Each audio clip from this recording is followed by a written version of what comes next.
Hi, welcome back. It's day 2 of week 2. We're talking about breathing, and today we're going to be talking about how it affects our shoulders and our rib cage. So this block here from below the neck and just above the ribs. Now, breathing affects a lot. If you're breathing a lot, and we do that every day, chances are these things are moving all of the time.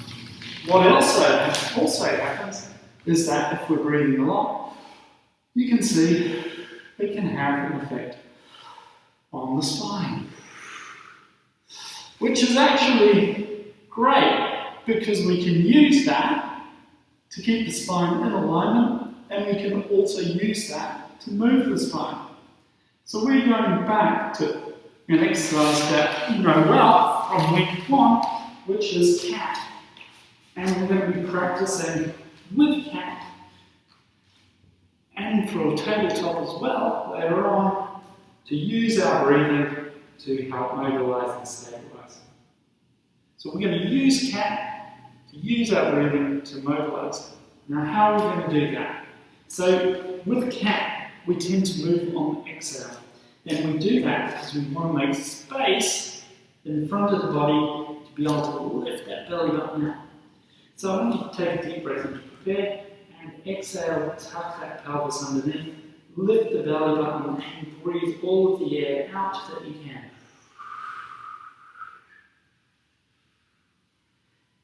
Now hopefully by breathing all that air out, some of you will found a much better curve.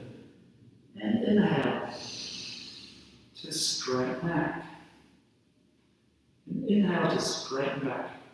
And exhale.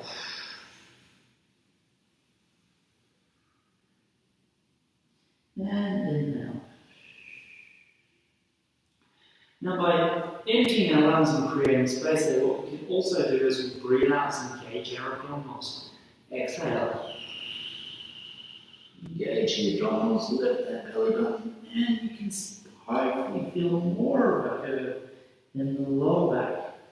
And then inhale to bring it back to center. Exhale. Really empty and engage those abdominals as much as you can. And inhale to come back. Let's do one more.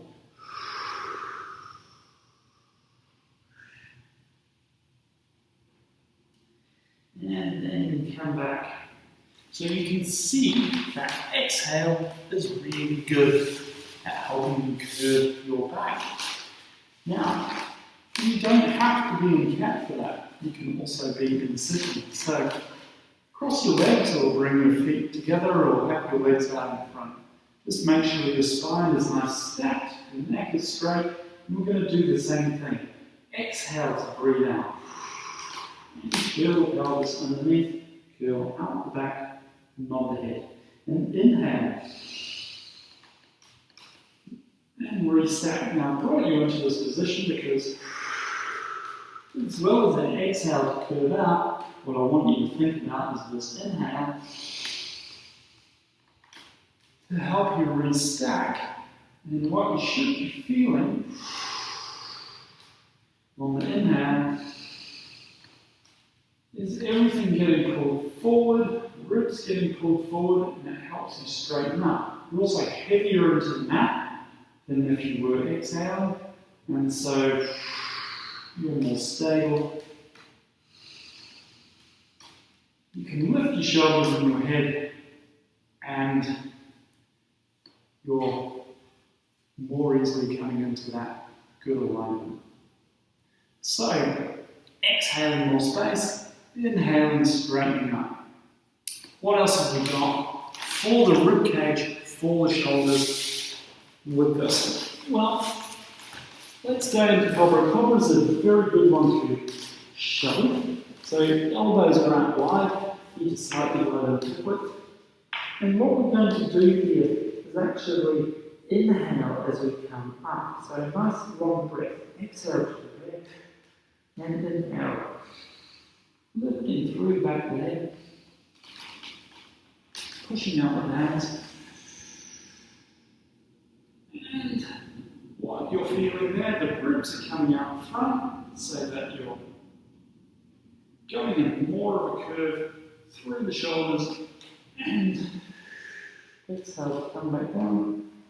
It's also increasing pressure through the cylinder of the body. Now, that is great protection. The more pressure you have internally for a movement like this, the better.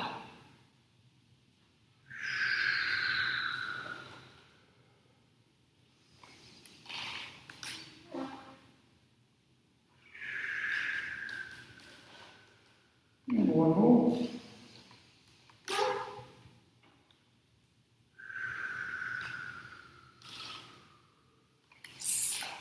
There we go. But it's not just the spinal part between the rib cage and the shoulders, there's also the shoulders themselves. So we come into this cross-leg position for floating arms, nice and straight, head nice and tall, and arms to the side. What we're going to do is float the arms up and exhale them up. Now this inhale is making the body heavier. So we increase our mass through the oxygen in our lungs, pushing the diaphragm down towards the pelvis. And everything's just a little bit more solid so that the shoulder can move without rocking you sideways. And one more. But what if we wanted to go into side bend on that? Well, we have to make it into two movements because our breathing is going to be different. We want to inhale for the floating arm, but we also want to exhale to come into the side bend because we're flexing. We want to empty out. Coming back to seating, we inhale and exhale. Go to the other side, inhale. And exhale for the side bend. Inhale, heavier, more stable, and exhale to bring that back down. So sometimes we have to do two lots of breathing, and the reason usually is for different purposes. Inhaling to stabilize, exhaling to really mobilize. But how does it work when we're not moving? Well, let's go into our plank. So we're going to do it on the knees and elbows. So come onto your knees, come in as straight as you can, and push through the shoulders so you've got a nice strong base there. Now, our breathing when we're trying to stabilize is about finding an equilibrium in the body. And this is really important for real life stuff, when sitting on the couch, in the car, doing those things of an activity that tend to trigger your back pain. And what we want to do here is find the equilibrium between the breathing and your abdominal strength. So when I breathe in, I relax my abdominals, and when I breathe out, I increase my abdominal and my lower back muscle tension. And if you're doing this, what you will find, this plank is going to get a whole lot easier. How does it work for the shoulders and the ribcage, you're asking? Simple. Nice and wide and inflated ribcage, push through the shoulders, and then the abdominals support lower down so you don't sink through those shoulders. Turning the abdominals on, you're turning the back muscles on, and providing that stability. Let's do a few more seconds of this. Last one. and come out.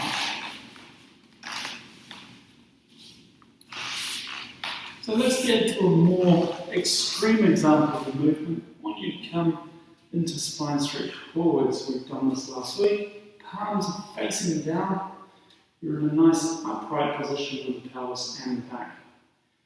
Moving through the shoulders and the ribcage, we want to create a lot of space for this. But we start with the head and neck and really exhale to empty out the lungs to stretch forward before we come lower down in the body. Now some inhale helps us bring those rib cages. Now the inhale helps us bring that rib cage up and the shoulders back into alignment, nice and wide, so you can come to the start position. Exhale. And inhale. And exhale. And inhale. And one more. And inhale. And then let's come down into that old familiar movement of hip rolls. Now, the thing about hip rolls is most of the rotation is done in the thoracic spine, and that's the spine that comes through the rib cage. It's the mid part below the neck and above the lumbar. So that's why we're talking about it today in this position. And so, if I want to increase my mobility, I'm going to exhale. If I want to increase my mobility, I'm going to exhale. And then inhale to come back and pull everything back. But if I want to support my spine during the movement, I'm going to inhale, so exhale, prepare. Inhale to move, and then exhale as the abdominals turn on. So which one do we use?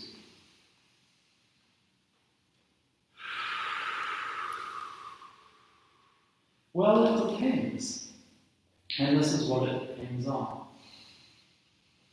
I'm going to inhale at this point if I am unsure, if I'm moving into pain, and I really need my abdominals to drag my knees back. I'm going to exhale at this point. I'm sure there's no pain, and I want to increase that stretch. And I don't need so much abdominal to bring that back. So the healthier you feel, the more likely you are to use an exhale on the roll and an inhale back, rather than an inhale on the roll and an exhale back.